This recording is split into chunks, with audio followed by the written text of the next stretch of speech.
Hi, I'm Ashley Victoria Robinson, and I'm here to give you mini reviews of the DC Kids line. This video is brought to you by Majorspoilers.com, the comic book website where we love comics and we know that you do too. And right now we are doing our level best to bring you as much cool content during self-isolating time. So I know that there are a lot of people who are young, who are home right now, and you might be looking for something to do. Reading is always a fabulous option, and DC has this wonderful line called DC Kids. You may remember when it was announced, it was called DC Ink and Zoom, and they have since merged into being their DC Kids title. And in my opinion, they are the most exciting things coming out of DC Comics right now. I'm very passionate about YA. I write YA graphic novels. I write all ages comics. So I think I know a thing or two about which ones are great, and I would love to give you mini reviews about why you should check out the DC Kids line. First up, we have Mara. Mara is a wonderful coming-of-age story about Mara and Aquaman. It came out in the light of the success of the Aquaman movie and does a really good job at incorporating what people like about the movie with an iconic coming-of-age love story. The art is absolutely stunning, and this sets the stage for a specific color theory that will follow all of the more mature DC Kids stories going forward. Definitely recommend checking this out for anyone who likes YA, romance, or paranormal stories. 4 out of 5. Under the Moon, a Catwoman tale. A super beautifully drawn tale of Selina Kyle when she's a young woman escaping her abusive home and embracing the idea of a found family and a new identity. This is a little darker than Mara was, a little more complex storytelling, not for the faint of heart. I would be careful which reader I gave this to. Overall, fun, and there is a sequel coming. 3 out of 5. Harley Quinn, Breaking Glass.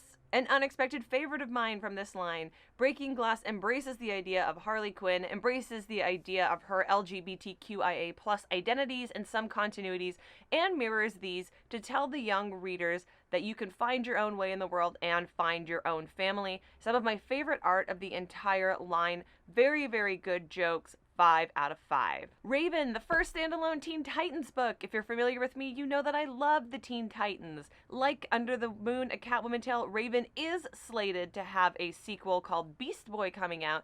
Raven sets our favorite Princess of Darkness demon daughter against the New Orleans hoodoo voodoo witchcraft scene, and actually does a really decent job at researching the kind of magic that Raven gets caught up in. If you're familiar with the character, this is a great addition to her mythos. If you're not, it's a beautiful introduction. Stunning art. Loved this one a lot. 5 out of 5. Oracle Codes, one of the latest offering from DC Comics, explores Barbara Gordon embracing her Oracle identity and what it means for her to suddenly have to reevaluate who she is and what is so special about her.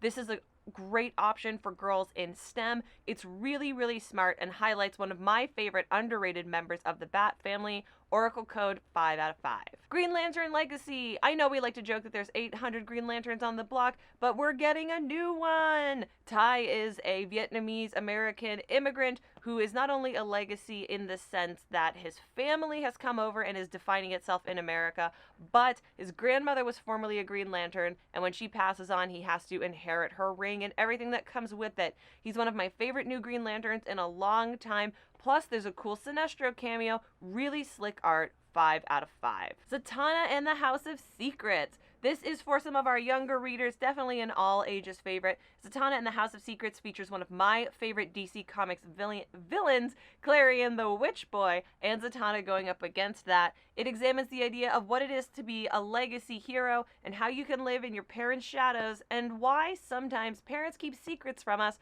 for all the right reasons.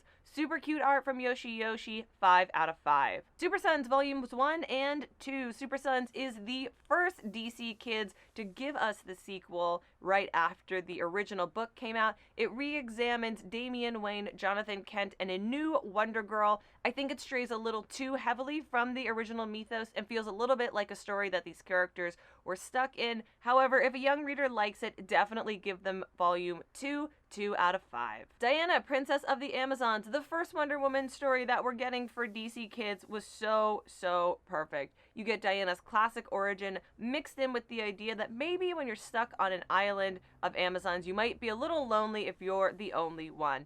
It examines what it means to find your own family, build your own friends, and be Wonder Woman at the same time. Super fun, classic villains, 5 out of 5. Black Canary Ignite. A couple years ago, we got introduced to the idea that Black Canary is a rock singer. This book runs with that and throws in an awful lot of teenage drama. I think it feels a little bit like an Archie comic, a little bit by rote, but the art is really cute. Could use a little more backgrounds. If you're a Black Canary fan, you're sure to like this one and see how Dinah saves the day while also kicking it at the Battle of the Bands, 3 out of 5. Cassandra Cain, Shadow of the Batgirl. Cassandra Cain has to learn what it's like to break away from a dangerous past and embrace the idea of Batgirl.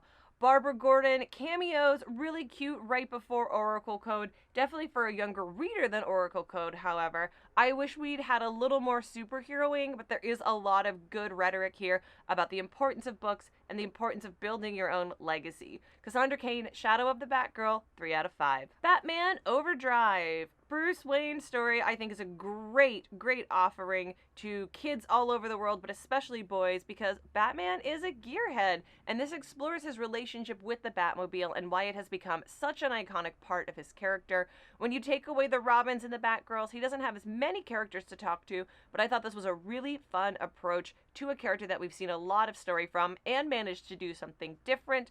4 out of 5. Superman smashes the Klan. Probably the most heavy-handed in its message, and it is definitely one to bring forward. We are revisiting a classic Superman radio serial story, and we see exactly what Superman stands for when he says truth, justice, and the American way. I think this book epitomizes what this line is all about. I think it's really clever and really beautiful. 5 out of 5. Can't recommend this enough. Maybe even a good place to start. Superman of Smallville. I'm super biased because I love this creative team, and I think they do an excellent job at highlighting so many iconic things about Superman's life in Smallville, whether they are wholesome or funny. I think it's stunning. I think it's iconic. I think it should be a cartoon. Superman of Smallville, 5 out of 5. Batman Tales, Once Upon a Crime. This would actually be a great family option if we're looking for some bedtime stories. What if the Bat family examined some classic stories from children's literature, everything from the Brothers Grimm to Hans Christian Andersen. Stunningly rendered, absolutely beautiful art that would also make a great addition to your home. 5 out of 5.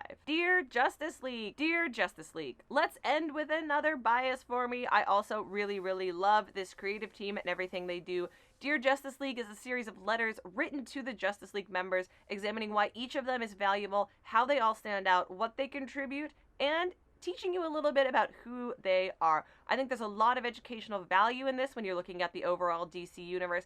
I think it's adorable, and I think it's the funniest book of the entire collection. Dear Justice League, 5 out of 5. All right, there you have it. 16 mini reviews on the DC Kids line. I hope you found something incredible that you can read from here. If you go to majorspoilers.com, the comic book website where we love comics, and we know that you do too, and click on that Amazon button, you can pick up any or all of these books, and a little bit of your support comes back Major Spoilers way at no additional cost to you. May you continue reading beautiful things. May DC Comics continue bringing us beautiful stories. My name is Ashley Victoria Robinson. You can find me on Twitter and Instagram at Ashley V. Robinson. Please share your thoughts on these books or what you're reading right now with